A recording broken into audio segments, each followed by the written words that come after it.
Hi, Design from Groovy Entertainment. Today we got another record to play for you. Today record the Old Testament, Part 1 for 1963. So let's get started.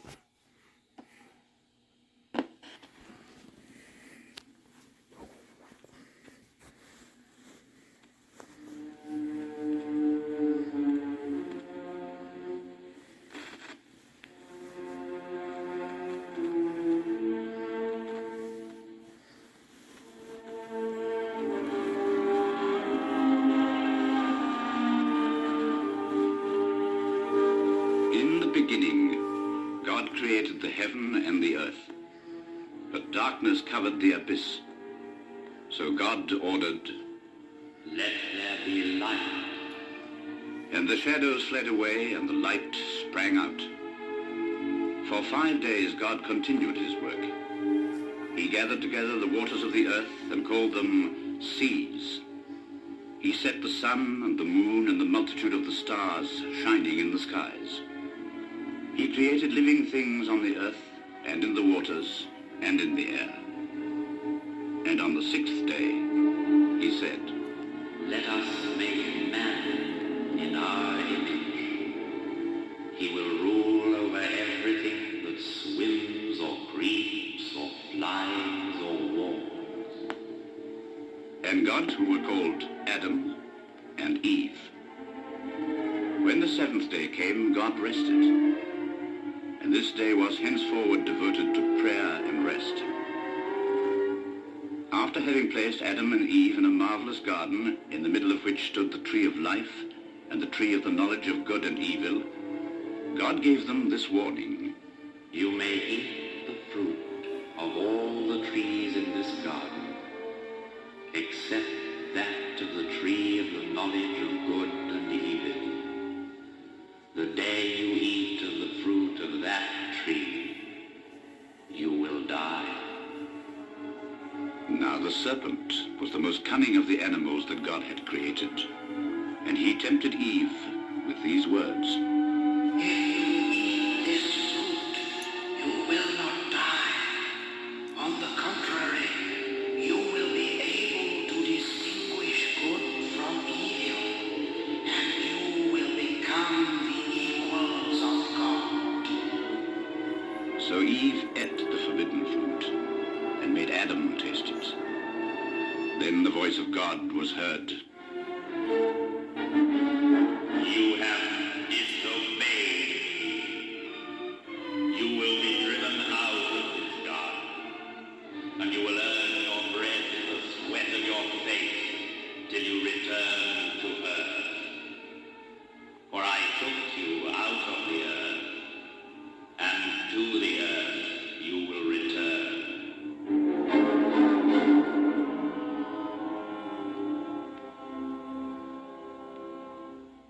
The first children of Adam and Eve were Cain the plowman and Abel the shepherd. Cain offered to God produce from his field. Abel sacrificed the firstborn lambs, and this offering pleased God more.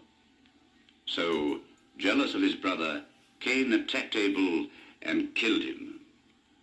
But God asked Cain, "Cain, where is your brother Abel?" I don't know. Am I his keeper? "Your brother's blood is crying out to me. You are cursed. I shall drive you from the land which has received your brother's blood." Cain went to a land to the east of Eden, where he met his wife. He had many children and grandchildren, but they were wicked and corrupt, which distressed God. Now there was a good honest man called Noah. God called him and said to him, "Build an ark of wood, and go into it with your family, and a male and female of all the animals. For the people I have created here have filled the earth with their crimes, and I have decided to destroy them all."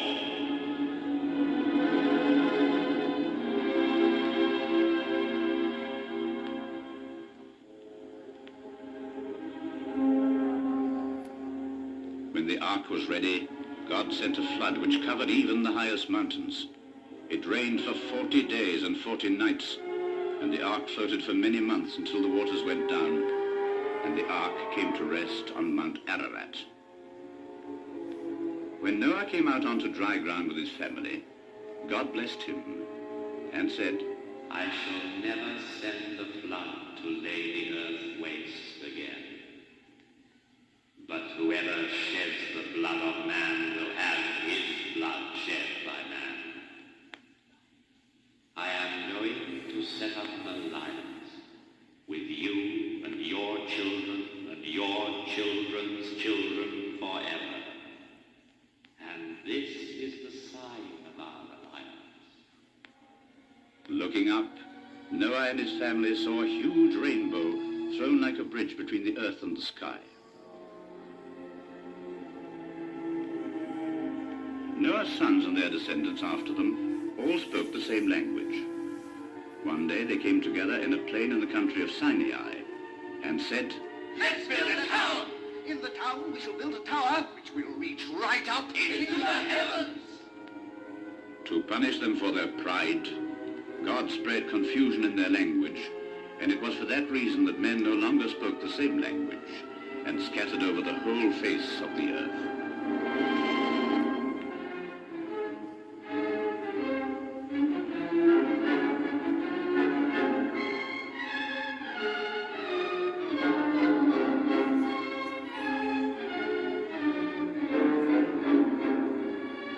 About that time, there lived at Ur in the Chaldees a man 75 years old. His name was Abraham. And God said to him, Abraham, leave your house and go to the country that I will show to you. You will be the father of a great nation. I will make your name glorious. I will give you a great number of descendants, and all the families of the earth will be blessed in you. Abraham settled in the land of Canaan, and the voice of the Lord came down to him. Raise your eyes, Abraham, and look around you. All the country that you see, I give it to you and to your descendants forever.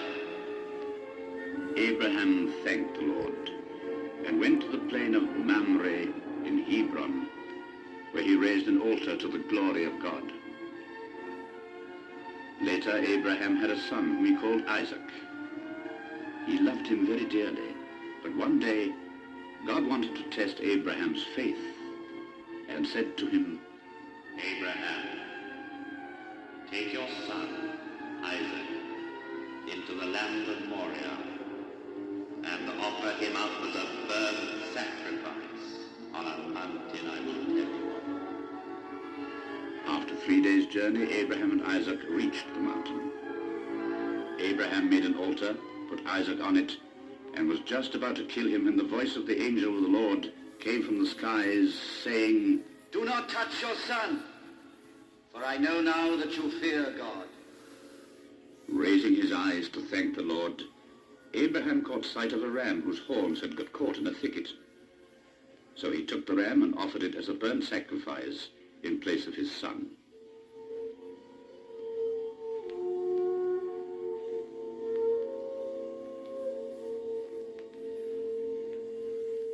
When Abraham died, God blessed Isaac and gave him twin sons, Jacob and Esau. Esau was the firstborn, and he was very hairy. When he was older, he became a very skillful huntsman, whereas Jacob, who was much quieter by nature, preferred to stay in the tent beside his mother. One evening when Jacob was preparing a dish of lentils, Esau came back from hunting worn out.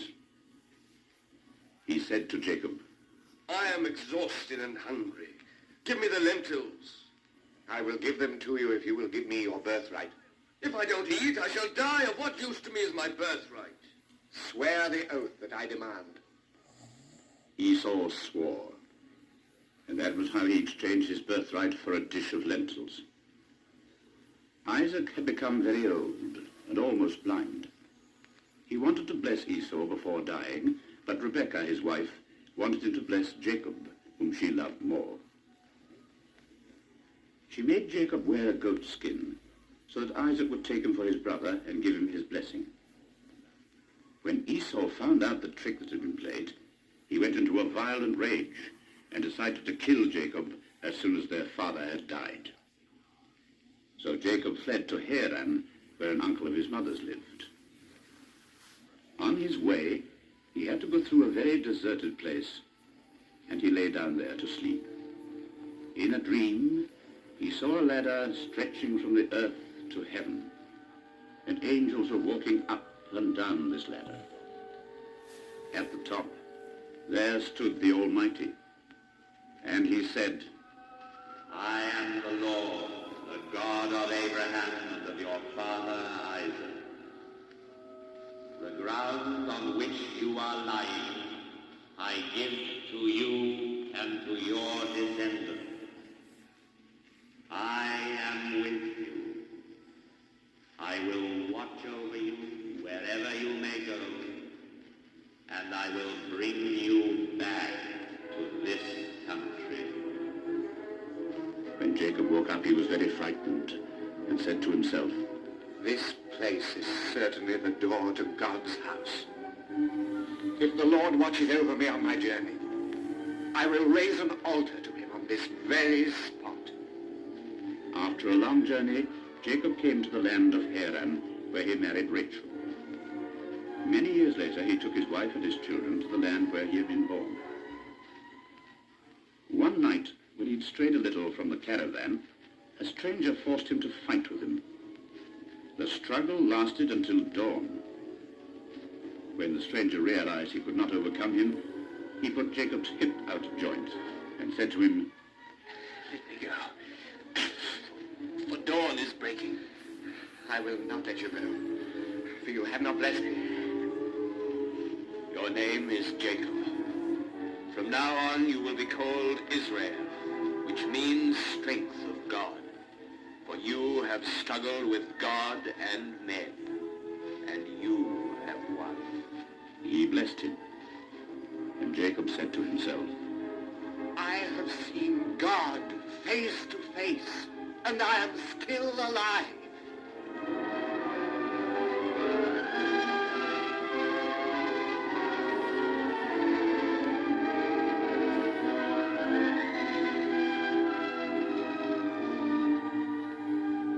Jacob had 12 sons, but of them all, he loved Joseph best, which made the other brothers very jealous. This jealousy turned to hatred when Joseph told how, in one of his dreams, he had seen his brothers' corn sheaves in a field bow down to his, as if to pay him homage. One day, the brothers went to Dothan, and when they saw Joseph coming towards them, one of them said, Here comes the dreamer. Let's kill him and throw him into this pit. Throw him into the pit, but let's not shed his blood. They stripped him of his clothes and threw him into the pit. But Midianite merchants happened to be passing that way, so the brothers pulled Joseph out of the pit again and sold him to the merchants for 20 pieces of silver.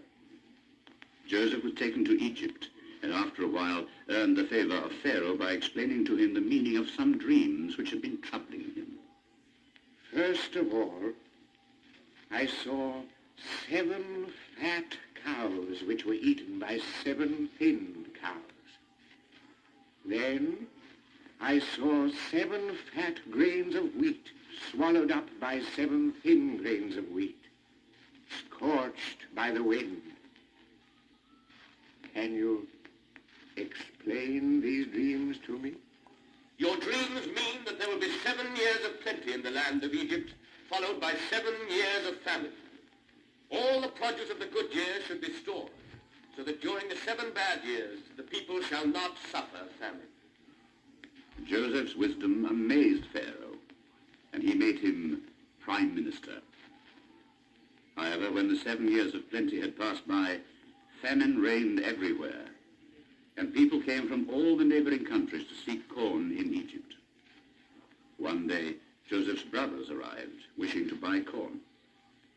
They were told to go and ask the prime minister. Joseph Joseph pretended not to recognize his brothers, and they bowed down very humbly before him. And that was how Joseph's dream about the sheaves of corn became a reality.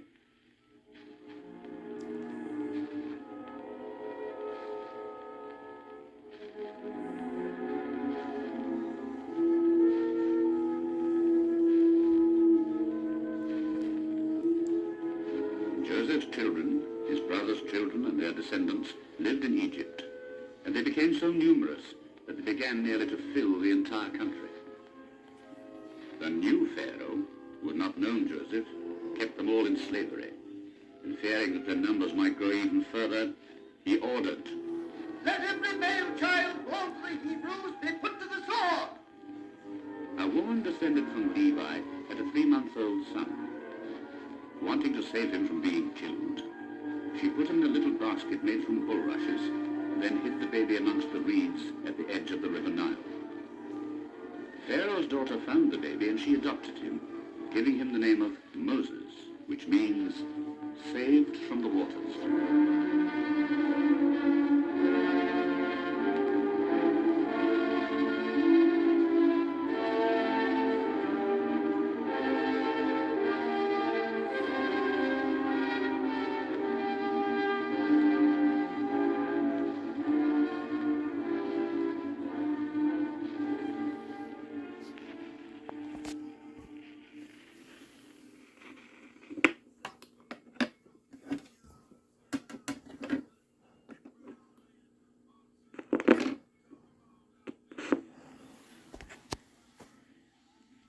Moses grew up in his adopted mother's palace, but he often used to visit people of his own race.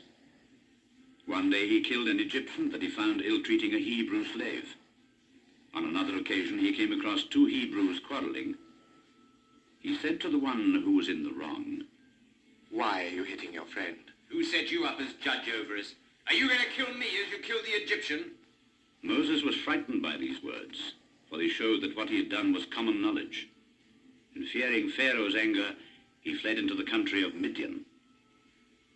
While he was sitting near a well, the 7 daughters of the priest of Midian came to draw water for their flocks, but the shepherds drove them away. At this, Moses intervened and helped the girls, and made sure that their flocks had water. When they got back home, their father, the priest, asked them, "How is it that you are back so soon today?" "An Egyptian saved us from the shepherds. Then he drew water for us and gave it to our flock." "Who is this Egyptian? Why didn't you ask him to come with you? Tell him to come and take some food with us." Moses stayed with the priest of Midian, and he married his daughter Zipporah, who gave him a son named Gershon. A long time afterwards, the king of Egypt died, and the children of Israel begged God to free them from the yoke of slavery. God heard them and chose Moses as the man to deliver them from the Egyptians. One day, when Moses was pasturing his flock on Mount Horeb, he saw a bush which was burning without being consumed by the flames. As he came closer, he heard the voice of God. Moses, Moses, Here I am. I am the God of your fathers, the God of Abraham.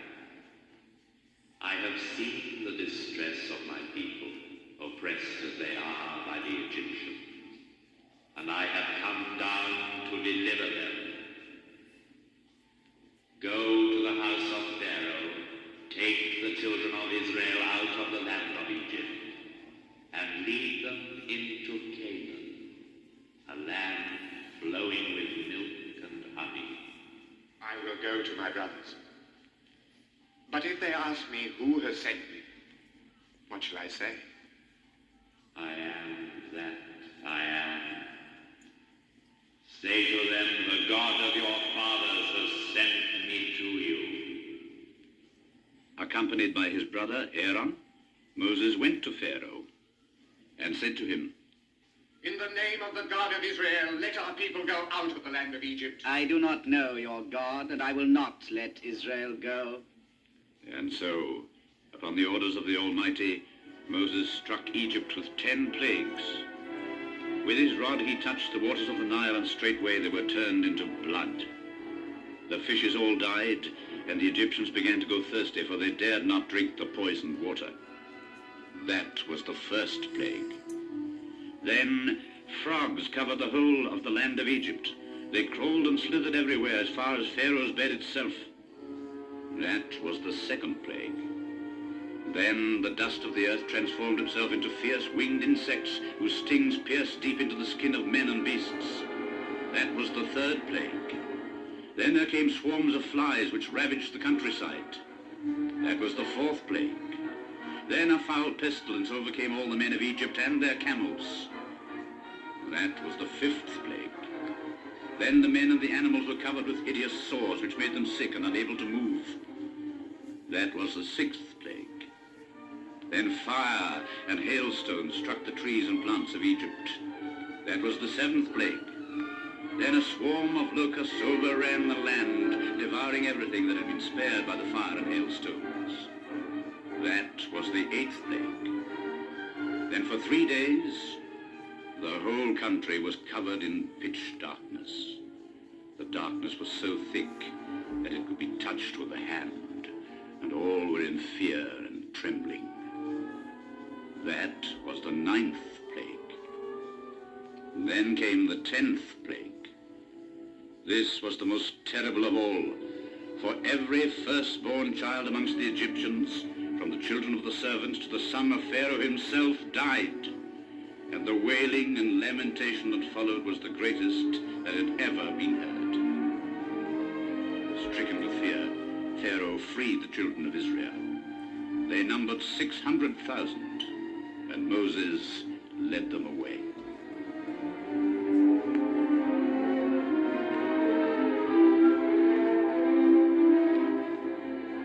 But soon, Pharaoh's heart began to harden as he thought of the loss of so many slaves. And he said, Why did we allow the children of Israel to go, thus losing their services? Pharaoh gave orders for all his chariots to be got ready, and at the head of his army he went in pursuit of the Israelites. He caught up with them at Pi-Hahiroth on the shores of the Red Sea. The Hebrews began to lament the fate that they thought was in store for them. Thereupon, Moses stretched out his hand over the sea, and the waves parted, allowing the children of Israel to cross over. Pharaoh and his army tried to follow them, but the waves closed in upon them, swallowing up the whole army, and not a man was saved.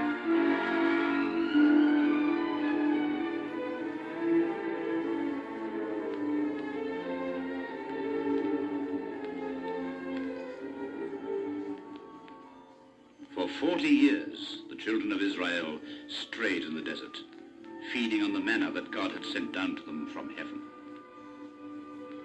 One morning, there was a sound of thunder, and lightning flashed from the summit of Mount Sinai. Moses realized that God wanted to speak to him. So he climbed the sacred mountain and heard the voice of the Lord, from whom he received the 10 Commandments. Seeing that Moses was a long time in coming down, the people said to Aaron, Make us an idol that we can carry in front of us, for we do not know what has happened to Moses. And Aaron replied, Take off the golden rings that hang from your ears and bring them to me. With this gold, the children of Israel made a calf, and they aroused God's anger by offering burnt sacrifices to the idol.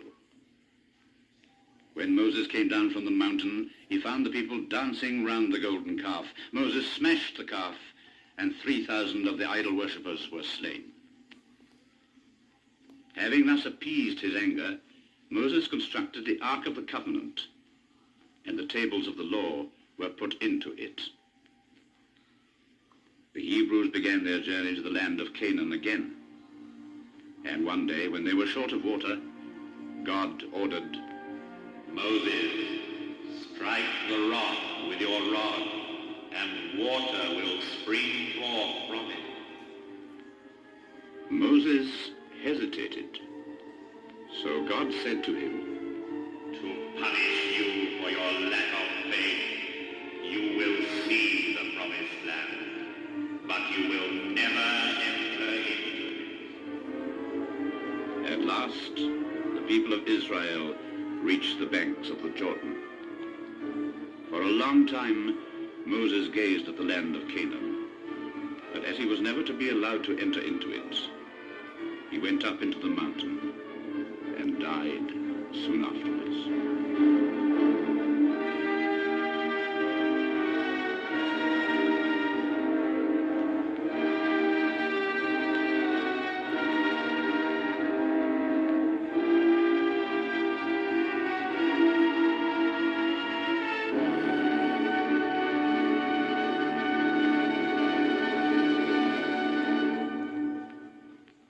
God had chosen Joshua to succeed Moses, and he said to Joshua, Take my people across the Jordan, for it is you who will put them into possession of the land that I promised their fathers to give them. They crossed the river Jordan and camped at Galgala, near Jericho. The inhabitants of Jericho were terrified when they heard that God had given the land of Canaan to the Israelites, and they barricaded the gates of the city and fortified the walls. Then God said to Joshua, Tell the sons of Israel to walk round the city of Jericho for 6 days, carrying the Ark of the Covenant with them. On the 7th day, the priests will blow the trumpet, the people will give a great shout, and the walls of the city will fall down. And thus it was. The Israelites took Jericho and a great number of other towns. But when Joshua had died, they forgot God's law once again and fell under the influence of the Philistines. Then, in their distress, they implored God's mercy. But God replied, When you cried out to me, I delivered you from your enemies. But now that you have abandoned me to serve other gods, I will save you no longer.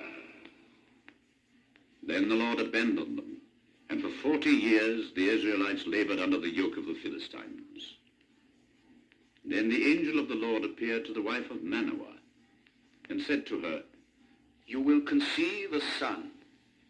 The hair of his head must never be cut, for he is consecrated to God. And it is he that will begin to deliver Israel from the hands of the Philistines. Manoah's son was given the name of Samson. His strength was such that no man could equal it. One day, when he was going to Timnath with his parents, he met a lion which came at him, roaring. Seized with the Spirit of the Lord, Samson took hold of the lion and tore it to pieces with his hands as if it had been a little goat. Samson married the daughter of a Philistine, and one evening, surprised at not finding his wife at home, Samson said to his father-in-law, Where is my wife? I have given her to your friend. Her sister is much more beautiful. Take her in place of the other. In a great rage, Samson replied, This time, if I do harm to the Philistines, they will not be able to reproach me.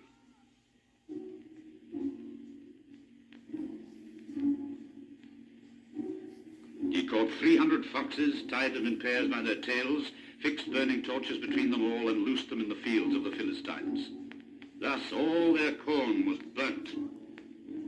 Fearing the vengeance of their persecutors, the Israelites bound Samson with ropes and delivered him to his enemies. But Samson broke the bonds, took the jawbone of an ass, and killed 1,000 Philistines. The others swore to kill him. One day, when Samson was in Gaza, a spy came to the Philistines, saying, Samson has come into our city. Let us close the gates and arrange ambushes. When the sun comes up, we'll kill this man. But Samson learned of their plan. He got up in the middle of the night, broke off the gates of the city, and took them up to the top of the neighboring mountain. Sometime afterwards, a woman of Sorek, whose name was Delilah, and who was very beautiful, seduced Samson by her charm. The Philistines went to Delilah and said, Find out from Samson what is the secret of his great strength, so that we can take him. If you can find out this secret, every one of us will give you 1,100 pieces of silver. I will deliver Samson to you, and I shall be rich. Samson allowed himself to be enticed by Delilah's honeyed words, and he revealed his secret to her. My hair has never been cut, for if it were to be cut, all my strength would go. When Samson was asleep, Delilah cut off his hair and then sent for the Philistines, who immediately sent soldiers who took Samson, burnt out his eyes, and bound him with chains. Then he was made to turn the mill wheel in the prison day after day. But gradually, his hair grew again. One day, the Philistines offered a great sacrifice to their god to celebrate Samson's capture. And whilst all the rejoicing was going on, one of their princes said, Since Samson is in our power, let him be brought here. He will entertain us. Samson was brought out of the prison and made to dance before all the people. After a time, Samson said to a young man who was leading him by the hand, I'm tired. Let me lean against the pillars which hold the temple up. In the temple, there were more than 3,000 Philistines watching Samson dance. Then Samson called upon the Lord. Lord, give me strength so that I may have vengeance on the Philistines who burnt out my eyes. God heard Samson's prayer, and Samson found all his strength again. So he pushed against the pillars, shouting out at the same time, Let me die with the Philistines! And he pushed with such strength that the pillars broke and the temple came crashing down with a terrible noise, killing all who were in it. Samson died with his enemies. Thus were the Philistines punished, and God granted his pardon to Samson, who had sacrificed his life to make recompense for his faults.